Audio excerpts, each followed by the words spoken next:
I want to welcome you to the Pro Mindset Podcast. The Pro Mindset Podcast is all about diving into the headspace that results in championship performance. High-performing athletes, winners, have this mental flow and have a positive headspace for their performances and success. Join me, Craig Domann, sports attorney and NFL agent, on this podcast. I will interview pro athletes, college athletes, football coaches, and sports personalities. Together, we can discover how you can get in the flow and have your own pro mindset.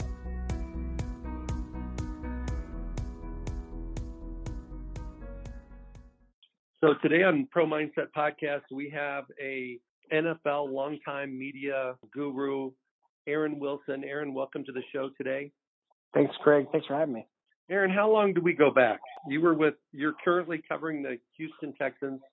You used to cover the Baltimore Ravens. I think when I had Chris Chester and different guys out there. Yeah. How long you been doing it? I've been doing it since 1999 was the first year I started regularly covering NFL games. And I was in Florida at a really small newspaper called the St. Augustine Record. I covered the Jaguars, but I also covered the University of Florida, the Gators. This is when Steve Spurrier was there. I would cover their home games. And I did high school football, of course. And then I moved up to Baltimore. And the first time we got to know each other was over Chris Chester, Oklahoma offensive lineman. I believe he was a second-round pick, if my memory serves. Is that right? And, that is correct. And Chris was a really good guy that was good with the media, and he was friendly. And not every player's like that, and he was a really approachable guy. And we got to know each other talking about Chris. And I remember, I think, probably dealing with it just like after he got drafted, doing some stories with him, his rookie deal, which back then, that was like a bigger thing. Like there was more to negotiate, and yeah, we just had a good rapport right away. And you you could see I was trying to get the story and write good things about your guy, and you're just doing everything you can for your client. And occasionally, I think we would talk about how's practice going and things like that. And yeah, we just got to know each other that way, having some conversations. And then since then, I've covered some of your players since I moved. I was up there for 15 years, and I didn't think I'd ever leave. Like I guess sometimes like football players, you might get another opportunity and offer. And in this case, I had a chance to go to the Houston Chronicle, which is a larger city and larger paper. I kind of took a little bit of a leap of faith to move. But yeah, that was how we first got to know each other, was over that one client, Chris. And he had a good career. He played for a long time. I remember how athletic Chris was. He wasn't the biggest guy, but he was strong, he was tough, and he had good technique, and a very coachable guy. So, and I would imagine for you, probably, a low-key client, probably a very high-maintenance guy, I would imagine. No, Chris Chester was a wonderful personality, low maintenance, had a wonderful wife, Kirby, that we were, basically Team Chester. He became an Iron Man because when free agency finally got around to him, he went to the Redskins, and I think he started dang near every game he was in Washington. But he was one of those guys that was an Iron Man about the last 8 years of his career once he got rolling. He did a lot of great things. That's right. It was Redskins, so he didn't have to move very far down I-95, and then he finished up with Atlanta. But yeah, he had a good career. Just a good guy. Well, Aaron, you're a big media guy. The NFL is really an entertainment business. A lot of it is about the media, breaking stories, being connected to the teams, knowing, sometimes when to report something, sometimes when not to report something, having those tight relationships as much as possible with the team people, but at the same time remaining objective. What is the biggest challenge you have being in the media business? The hardest part is what you just described, knowing when to do something, and that balancing act between not just ethics, but is this story, what's the blowback from the story? And, I had a story nailed down, reported, ready to hit the button on one time where someone had lied on their resume a long time ago. And I got talked out of doing the story. And I was fired up to do it. I felt like it was a big deal. And then I got some advice from a few people, and I was kind of keeping it a very small circle, just people I could trust with that kind of information. And I had a few people else say to me, hey, that's a good story. And then some others were saying to me, what's going to happen? Do you think this person, they're going to lose their job? Or are they going to, is this going to be a big scandal? Or do you think that this person's really entrenched and nothing's going to happen? And I started to get more information that nothing would happen and that the person was aware of the story and that the story was dead on accurate. But there became a kind of a gray area of whether, really does a reader going to care and is it that big a deal? And I wound up meeting with the person and we built a rapport. And I never said you owe me one or anything like that. It was just sort of understood. And the story never going to do it. And, I was a man of my word. I said, hey, it's done. And I never brought it up again, never had another conversation about it. And it was kind of wound up being kind of a bonding thing. And I was the person, they didn't write the story, but they didn't really try to talk me out of it. They just presented like, hey, this is what it was, and some things with the resume. It wasn't really even like a George O'Leary type of serious situation. So ultimately, it's just an example, but of a story that I didn't do. I've had other ones where, I've wondered about someone's agenda. Maybe they had an axe to grind. They might be 100% right, but it doesn't necessarily mean that everybody needs to know it. And definitely, it becomes kind of an emotional thing because when you care about your job and you care about, your words have impact. So if you say something, it better be right, and also you got to have the right tone. And another thing I wrestle with a lot, Craig, is it's sort of the nature of the job. I'm in the media. Sometimes I find my job to be, necessary to, you don't want to annoy people. So it's you got to have an understanding with each person. Some people, you got to kind of know hey, I can't call you right now, or you can't, it's only text, or you can't even maybe over text someone, and you got to walk this line of, but if you're not aggressive enough, you may never get the story. And at the same time, you kind of got to understand, you got to have a good enough relationship where the person, the source understands, hey, I need this story. He really needs this information. It's really important to him. And he's not trying to be annoying. He's just trying to, make sure he's not, that didn't forget about him, or, that he is still interested, and I mean, if I was, let's say I was in, in your shoes, and a guy never wrote anything good about my guy, or, he's only hit me up when he wanted a story, when he wanted some news, I might not be that inclined to help him. I'd be kind of look at it, has this guy ever written a good thing about my guy, or, do I know him? And I would kind of go off of that. One other thing we really face is the local reporter, even though we may know the team better and they shape opinions about the team, especially in that market more, some, whether it's a team like a GM or a coach or an agent, they might say, you know what, I think this is a national thing. I want to go big. So I'd rather give this, say, to the NFL Network or to ESPN. And they have some very good journalists at both those places. But that's the biggest threat for a local guy, is that someone just decides, hey, every story I do, it could be an undrafted, it could be 7th round pick, or it could be, any a big story, like a trade or, a big contract, that's going to go to these guys. Even though if you put it locally and it's big enough, of course it's going to be aggregated and on the ticker and all that stuff. But some guys, and then sometimes another thing you can deal with is, no one really, this is never made public. Some of the guys that are on television are represented by some of their agent or their agency might be the one giving them the story. And no one wants to hear anybody whine or complain. That's not what I'm doing. But I'm being honest, that's really kind of one of those things, how do you compete with that if it's, kind of a rigged game? So you got to find another source. Can't be all agent driven. You better have some guys on the team, or you might better know a player or maybe someone else. Stories can come from weird places. Not every story is a source story, but in the information game, if all you have is the agents, I think you're not going to really have a full picture, other than sometimes transactional things. But you definitely need to, and this year it'll be different because we're not going to be in the locker room, but you better be talking to some people if you're going to really have the pulse of the team or any sense of it. But those are some of the obstacles. There's a lot of ethical stuff, and there's also common sense, like just our people skills. And I can't say that, I've ever done anything perfect, because, I'm not. Nobody's perfect. But, you can be well intentioned and be intentional in what you do. And if you do that, I think more often than not, you'll do a good job and you'll sleep well, because you're not, The idea is don't use the power of the pen to settle scores or, screw somebody over or, mislead people. I mean, you want to write the truth, but do I think the fans need to know every single thing? No, I honestly don't. I think that some stuff is just like, okay, does anyone, are they really going to care about this? Like, if this person doesn't like this person or something like that. Like, sometimes you'll have a rivalry within a team. It was pretty obvious, like, for a long time that J.J. Watt was not a big Jadeveon Clowney fan because Clowney's work ethic wasn't, the same as J.J.'s or even like Whitney Merciless. And occasionally, there'd be like little subtle digs if you'd ask J.J. like a Clowney question. It was really obvious to everyone in the market. But did we really do a big story on it? No, I didn't think it was that big a deal.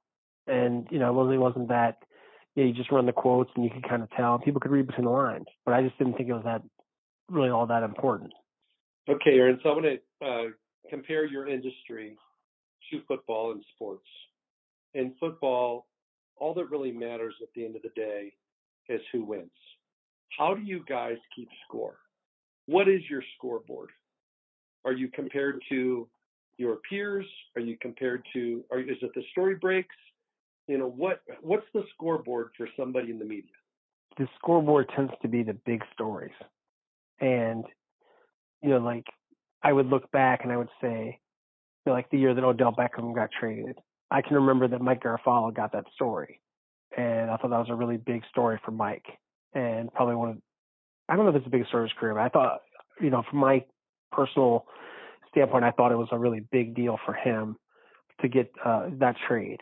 And, some of those ones, like Adam Schefter, like I'll look at a story and I'll think, wow, that was really big.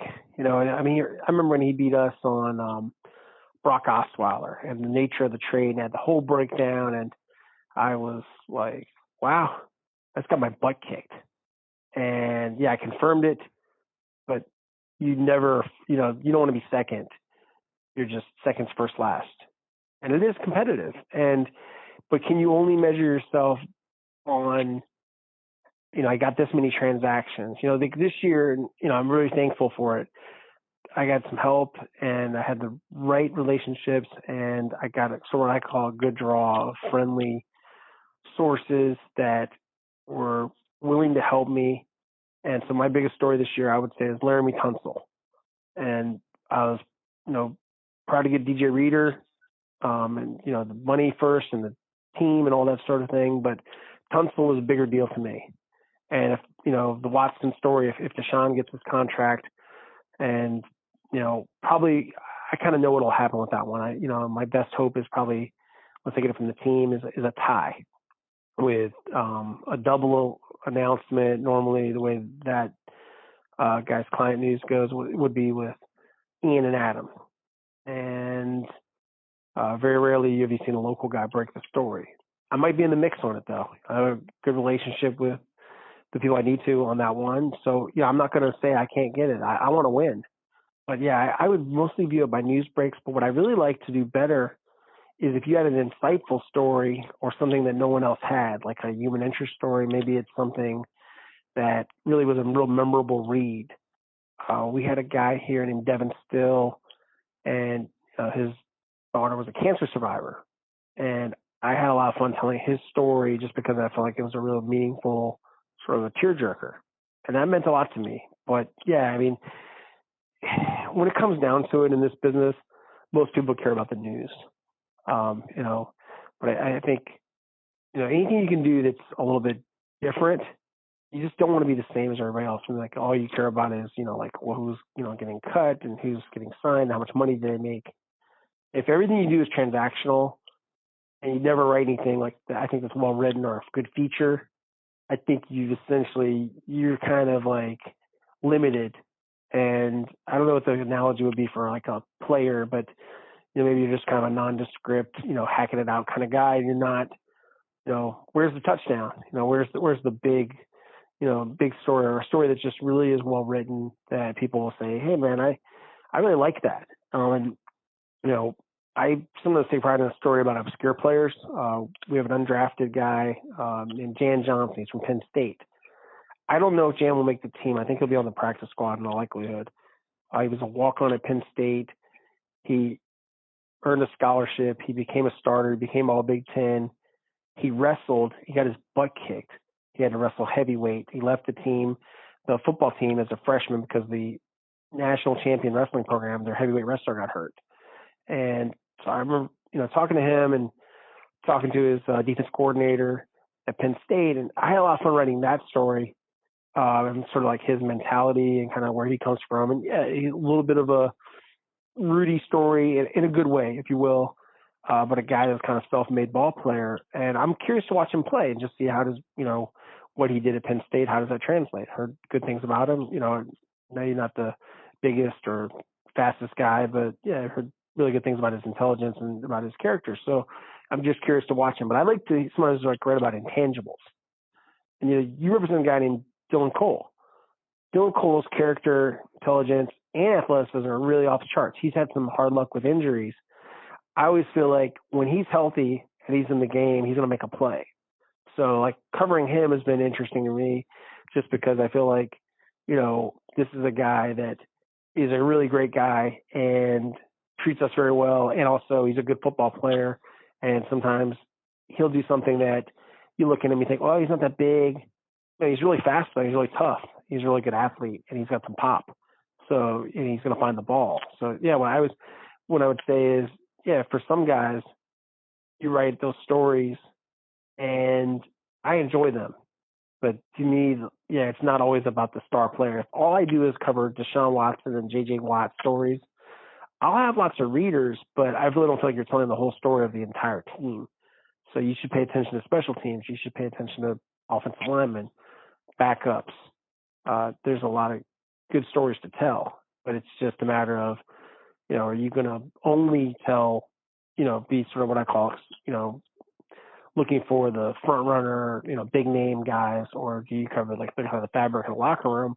And that can mean sometimes writing about, a guy that, maybe no one else wants to write about. And that's okay. But you might find a good story that way.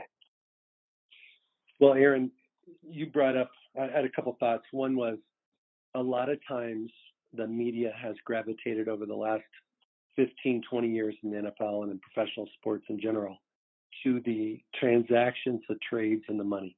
And there's such a seduction. And I'm not sure if it's the appetite of the fans or if it's the guys in your world that just feel like that's, hey, that's like another notch on their belt when they get the break on a big contract. Let's compare the NFLers to the Olympians. They don't get any money, and it's not, and they don't publicize it. And it's, so when we're watching the Olympics, we're reading about we're learning about their performance, their story, their legacy, their character, their overcoming obstacles, their will to win, just overcoming odds, all these things. And people are gravitated to those things. So I'm just asking, as a fan, would it make sense to do more of the Olympic type stories that really dive into, what's this guy's DNA? Who are the people in his life that told him he'd never play college, let alone pros? What are the injuries that he had to overcome to get to where he's at? Because once guys go on IR, we forget about them. That's when the story starts. So I guess I'm just asking, does Olympic type stories have a place in the NFL more than they are now, or is it just not a good fit for pro football? I think it can be, and it just depends. I think a lot on the skill of the storyteller, and the interest of the reader and who you're appealing to, and then the presentation and the timing. I feel like there's a guy, you probably know him or read him. His name is Dan Pompei. He's from Chicago. Yeah. And I think Dan's human interest stories, I just read something he did with Hayden Hurst from the Falcons, and he had a suicide attempt when he was a freshman at South Carolina, and I think he had failed in baseball, and he was down on himself and mixing, some painkillers and alcohol, and he cut himself. And in the story, there's a photo of his wrist, and you can see the scar, and he's really opening up, and he's telling his story. And I'm reading that. Or there was a story he did about Rick Smith, and Rick talks a lot about the loss of his wife and being a dad and getting into yoga and meditation and some of the spiritual things that he's interested in. And it's very interesting to me. And I found those stories, because that's not transactional, to be a lot more fun for me to read. The key is, are you engaging with your reader? Now, of course, do most readers want to know the basics? Who's on the team? Who's starting? How much money do they pay them? Are we going to be the team going to be any good this year? But I think there's other sports fans, or just maybe people that like journalism, that want to read something. And but one of the balancing acts is making time to actually do some real writing. And, I look back at today, we're talking on a day where my day was, Eddie Vanderdoes opted out. I tried to talk to Eddie. I thought that would have been a good story. He wasn't interested in doing it. I reached out, and so I have a very basic kind of, he opted out and he had this many tackles, and I don't consider what I did to really have added a lot. It's fine. It's a normal story. They cut a player. They, just did a few really small things. I've been waiting on to find out if they're going to sign some players that are in town for physicals. And those wouldn't really move the meter that much either, but it motivated me. Hang on a second, Aaron. Hang on. Yeah, sure. You just said something that I was curious about. When you say move the meter, and you also alluded to the fact of the idea of engaging your readers and your fans and the team's fans, how do you measure that? How do you know that they're loving something? Is there some way that by readership, by likes, by retweets? I mean, yeah, there is. There are analytics now. We have a program called Looker, which in the old days would be like, hey, she's a real looker. But I think the connotation with this program is just like, what are people looking at? And they can tell me where every click comes from, and the original source. Did it come from Google? Did someone look at this from Twitter? Did you get it's pretty advanced. It's not anything cutting edge, but it's a good program that our newspaper has instituted in the last few years to tell us where is your traffic coming from and who's a referrer. So if this thing got picked up by a popular blog, so like Pro Football Talk, if they link to your story, that might be good for your story. One study that we found, and this is something we try to, our sports editor really preaches this, because I'm sure you see most of the news is broken on Twitter, and then you read the article later if you still care, if you want to read more. So we have some situations, and this doesn't present itself all the time. But our baseball writer, our Astros writer, Chandler Rome, he had a story on Justin Verlander, and I guess he knew through his sources that Verlander's injury was serious. He's reporting that he's out for the year. Verlander's pushing back against that, but he had his story in the system. So when he sent out his first link on Twitter, it was a link to the story. So the traffic for that story is incredibly high. And I think if he had just tweeted hearing Verlander's out for the year, or sources say Verlander out for the year, it wouldn't have done as well. We actually did the same thing with Laramie Tunsil.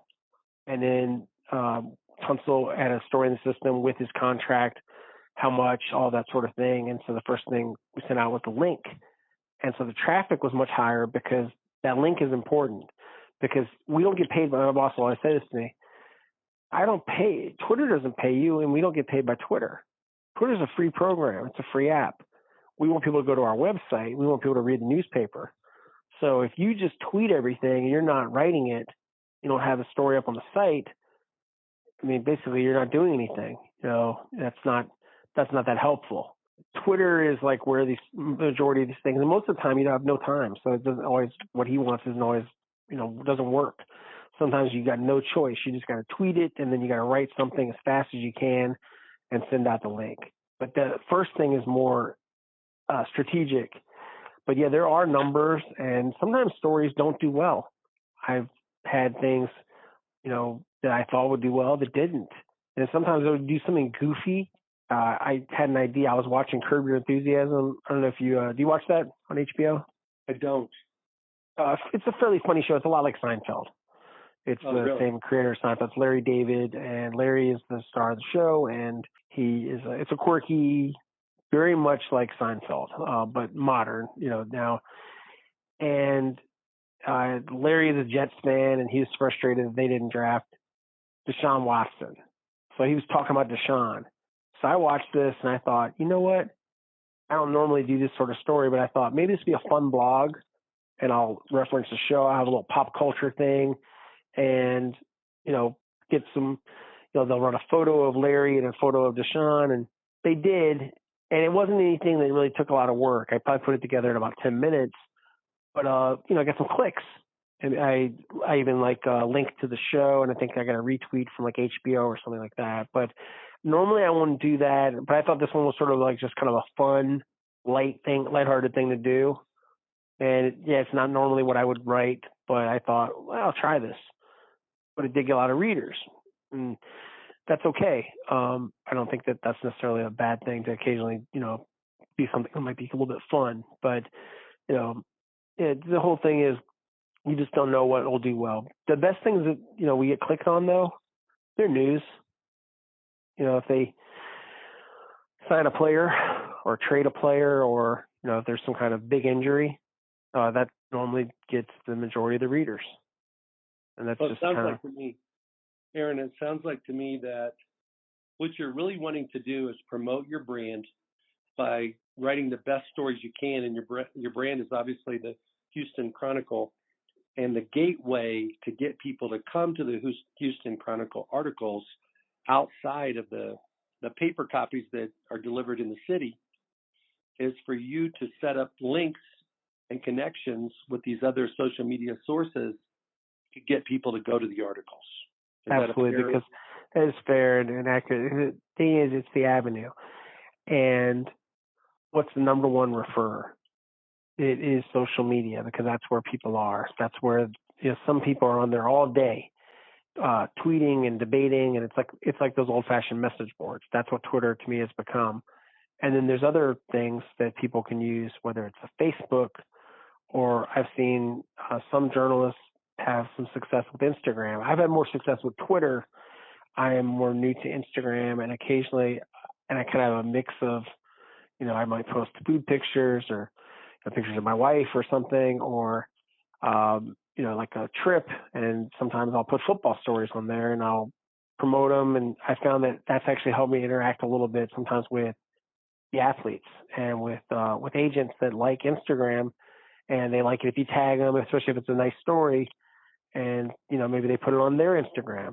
And then, so it's a kind of a good interaction. And sometimes guys like that you might trade a message, and sometimes I've had people say, "Hey man, thanks. I like the story," or they might trade you a note or something. Like, I sometimes I'll watch someone's story. Maybe they're lifting a bunch of weight, and I'll just kind of send like a message, like, like little high fives or something like that. And sometimes they'll write back, and then maybe, shoot the bull a little bit. And I don't really try to get any information. I might just say, "Hey, yeah, how you been, man? You been good?" "Yeah, good." "All right, cool." And you had an interaction that you might not have had. You might not even have that player's phone number, or you may not be on a texting basis. But a lot of people really like Instagram. Twitter, some people love that. But it's just kind of like, where can you get an engagement? But you can honestly, I've had sometimes where, you might direct message someone on Twitter or Instagram. You might be able to get some information, or at least kind of get to know each other a little bit and have a talk. And I think you got to be open-minded to things like that, and also just sort of watch. Sometimes I use it for reporting. Sometimes I can tell which, sometimes where a player is going to sign, like which agency, and I'll notice a pattern, who's following who, hitting like on what posts. And sometimes I'll overthink it, like a lot of things. When I watch that stuff, and I think, "Hey man, I think I see something here," or "I know where this guy's going," and I'll just watch for stuff. But yeah, to me, it's kind of fun, and you can't really take it super seriously, but yeah, social media can be really important. It can also just be that refer to your stories. And you can also promote your teammates' work. So I work with John McClain. John McClain's a Hall of Famer. And John's been doing this about 46 years. He covered the old Love Ya Blue Oilers with Earl Campbell and Bum Phillips and all those guys. So I learned a lot from John. One of the reasons I came here from Baltimore was to work with him.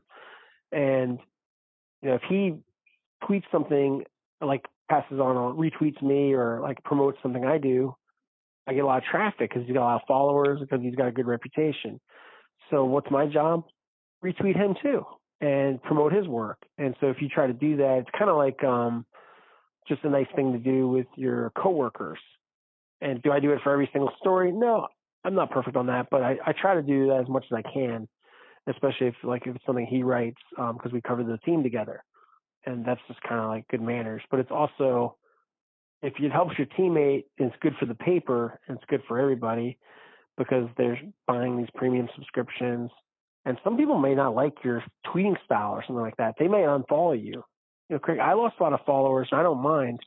I think as a direct result of retweeting and coverage of Black Lives Matters this year. I'm down a couple of thousand people, and I had a lot of complaints, like for retweeting, NFL players and statements and interviewing guys. And, that's okay. That's fine if you lose some people that, don't think that's the right thing to do. That's all right. That's fine. Well, I think if you stand up for what you believe, you're inevitably going to lose some followers. Yes. I think it's almost better to do that, because if you don't stand up for what you believe, then you really don't stand for anything. Absolutely. Right. And I think you can't do everything. Honestly, I think you're being a phony if all you care about is, what public consumption is going to be. I think the big thing is you want to be authentic, and you want to, do things that are the right thing to do. And I think if you're doing things that you're comfortable with and you think are, ethically right and are accurate, you should sleep really easily and not worry about who doesn't like you. And I mean, this isn't a popularity contest. It's a job, it's a profession, and we're not curing cancer here. You're writing about a kid's game, and you're also covering a sports business. I think that's the big thing is, like you mentioned before, a lot of people are really into the transactional thing, and that's fine. And I think you definitely want to, give readers a sophisticated look at, the salary cap and how does this move impact this, or what's the strategy of this team? Like one thing that we saw this year with Houston, they traded DeAndre Hopkins when they had a contract dispute with him and a little bit of a personality conflict, and they didn't get back what most people consider commensurate value. They got ripped for the trade. They also had no intentions of paying him like top of the market wide receiver money. So they were going to always have a disconnect, and he was going to be an unhappy player. And he had communicated that he was, I don't think he would have actually held out under the rules, but, he was that mad. He wanted to hold out. He'd asked for, they kind of acknowledged that, hey, this guy's underpaid, but we don't want to do it. And so if you look at the fundamentals and you follow the money, you say, well, where do they want to spend their money? They wanted to spend on left tackle. So they did the Tunsil contract, and they had already, made a lot of draft capital and 2 first-round picks to get him. So he had leverage. We kind of all understood that from the beginning. Then he does his own deal with help from, an advisor, not an agent. And so it was kind of interesting to me to watch, and you say, okay, well, what's their philosophy? Well, they actually want to spend a lot on running backs. Well, most people don't do that. And I think that's okay to do things like that. But if it's all you do is transactional, and if all you're doing is money stuff or injuries or whatever, that, looking for that quick headline, I don't know. I just don't think it's very nuanced. I mean, you want to write some in-depth stuff, but you also want to write about people. And I think if you always remind yourself, I'm writing about people that play a game. So what do they like? What's this person? What's their personality? Are they, what are some of the things they like to do off the field? I think it's okay to write about charity stuff. I think that's fine. I think that's like kind of, is that the most popular story ever? No, but it's okay to do that. It's okay to write those stories. And I think it's also a relationship builder, because in that sense, like you're doing something where, this is important to that athlete or that coach. last year, the Houston Texans were a wonderful team, had a great season. And they're sitting there I think it was the divisional round, and they're winning 24-0 on the road against Kansas City. And then things imploded. What was your perspective in the press box? What did you see from the body language of the players? What did you see from the play callers on both sides of the ball? And then after the game, what kind of vibe did you get from the players and the coaches? And how are they going to use that failure to fuel their success this year? During the game, you could feel the momentum shift, and they made some mistakes. There was a fake punt that they tried with Justin Reed, and he got tackled short of the first down marker, and he was playing with a torn labrum, and he later had surgery, and it just, kind of a wrong-headed decision, and it spiraled. And then once Mahomes started throwing darts and picking apart their secondary and finding Travis Kelce, and he was on fire. And it kind of felt like I've been watching Last Dance on Netflix, the Michael Jordan, the Bulls things, and it kind of felt like Jordan when he has a hot hand, like raining threes, dunking the ball, doing the up and under layups, all the things he would do. And I remember just being like, man, it's really a treat to watch Mahomes. And he didn't play great in the first game. They beat them in Arrowhead during the regular season, and he wasn't 100%. And Watson played a good game. And Watson actually played well in the playoff game, too. And I remember watching and I thought, this defense has no chance. They're not good enough in the secondary. They have no pass rush. Anything J.J. Watt had, he used it in the Buffalo game the week before. And he came off his torn pec and made his triumphant return. He had a sack, and he was a non-factor. And Merciless was non-factor. And I'm watching this. I'm like, man, I'm watching Romeo Crennel. This is the last game he coached as defense coordinator. Now he's a associate head coach, and they have a new defense coordinator, Anthony Weaver. I thought, man, this defense, this is holding them back. They've got to get better. And watching this, you can see the body language, how deflated they are, and how they're basically helpless. And he runs up, 50 points on them. And they're setting records against these guys. And it just looked like a horrible defense that had run out of gas and was overmatched. And I thought, well, the excellence of Mahomes is there. This guy's better.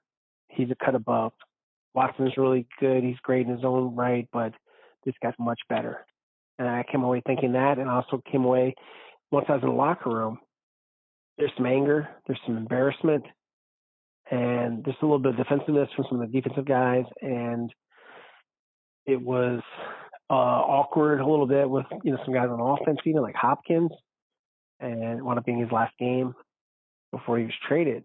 And I think back to that day at Arrowhead, and it was really for the Texans, kind of a comeuppance and a little bit of a wake-up moment to say, you know what, we're not good enough. Got to change the team. We got to make some moves. And I wonder, and we'll find out, have they done enough to improve the defense?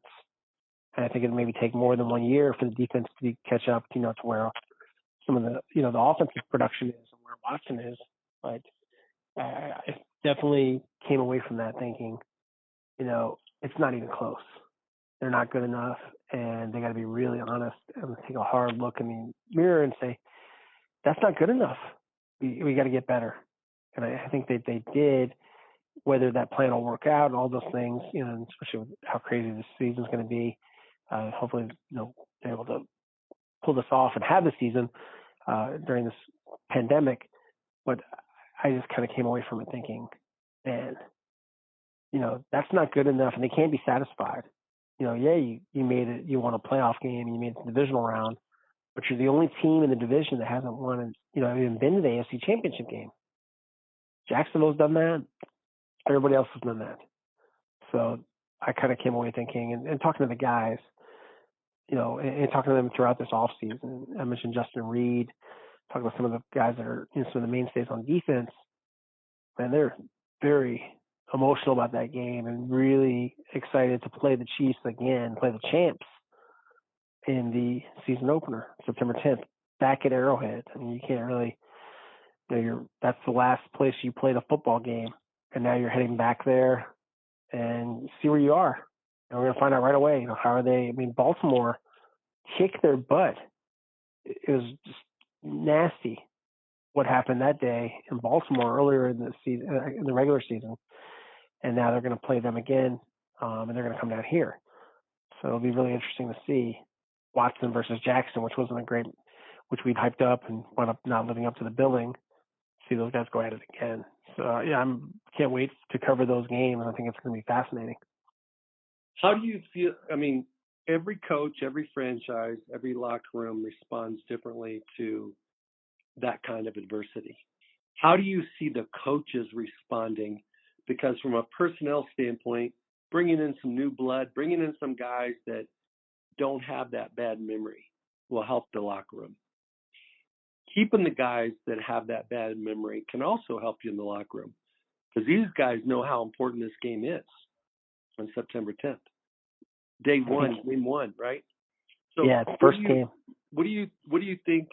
And it may not. It's the Texans in the situation we're talking about right now, but every NFL team goes through stuff like this. How do you see a coach responding most effectively when he's in this situation?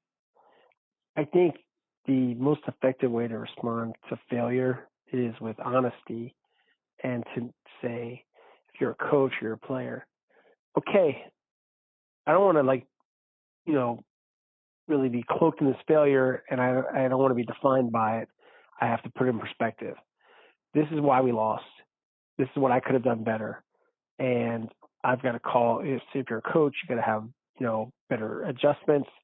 You got to have a better game plan, and you need to have a better, more honest self-scouting. And I think if you don't want to get to a point where you're like defeatist, or you don't want to get to a point where you're overconfident. You don't want to also get to a point where you're like, saying, well, we can't do this because they do that. You have to try to do certain things. Like some people will say, well, you can't run the ball. They were playing Tampa Bay, and you're playing against Ndamukong Suh and this great run defense. And they didn't run the ball very well, but you got to attempt to run the ball. You got to keep them honest. I think when you look back at that, and you're a leader, you're a Bill O'Brien, you're, Jack Easterby, you're the people that, run the Texans, you have to specifically look for, okay, we don't have enough speed at safety. So we're going to give a chance to Eric Murray. We think he's a really good athlete. And we know he's got some durability issues. We also think he can make some plays. And they didn't have really, I think, a great chemistry with Tayshaun Gibson, but they like Murray. They think that Murray is going to fit well and be a good tandem with Reed. They knew that Bradley Roby was worth paying, and he would cost less than, say, James Bradbury or Byron Jones. So instead of shooting their wad on those guys, they brought back Roby. They brought back a guy that'd been on the team for 1 year. So I thought it was smart. I thought he'd earned a new deal, and 3 years, $36 million is not bad money. To pay a corner. It's not exorbitant in this, at the rate for what you're paying a number one corner. And I saw an impact from him, like when he played, against Tom Brady. He's picking him off and he's sacking him. He's making some plays. But yeah, I think that they need some other things to go well. They've got to coach up guys that are in their second year. Lonnie Johnson was one of the reasons they lost the Chiefs game, got really exposed. He was a rookie. He committed a lot of penalties. He's a really good athlete. He's a big corner. He's like 6'2", 213, runs a 4.38. Prototypical size and speed. But he doesn't play the ball that well. He doesn't turn for it. He's got to stop hacking guys. He's got to play better. They got to coach him because he's got the tools. So, even though they haven't been around him the whole offseason, the challenge to me is, can you get him to play better so the next time he's out there, maybe he's making those plays, maybe he can match up with Kelsey or a Tyreek Hill and make an impact. I think that's the big thing, is having the own guys on your team that are coming back, that are, obviously pissed off from losing the game, but what can they do technique-wise to get better? And I can think of just like that example, like Lonnie. If Lonnie can play better, the whole secondary can play better. I mean, he was the guy who was getting beat for a lot of those plays. Same thing with Vernon Hargreaves. And I remember like it was yesterday. But yeah, if you can coach those guys up, and you got a new secondary coach in Danton Lynn that you promoted, he replaces Anthony Midget, get some new ideas. He's got a relationship with some of these younger players. I think it's pretty strong. Maybe you get better. You get some new blood, new defense coordinator, Anthony Weaver, who I think has, got a chance to be a head coach down the road. I think that, some good things can happen. But, it's all got to work out. You got to rush the passer better. J.J. Watt's got to be healthy, which he is right now. Got to stay healthy. And that's a big difference. A healthy Watt in that game that's not worn out could have been a much closer football game. But, woulda, coulda, shoulda. What are you going to do this year? And I think it'll be a great measuring stick just to see where they at in the first game. Thank you for listening to this episode of Pro Mindset. If you enjoyed this podcast, please subscribe, rate, and review this podcast. You can follow us on our website, ProMindsetPodcast.com, or on Instagram, Twitter, and Facebook at Pro Mindset Podcast. Thank you so much for listening. We'll see you the next time.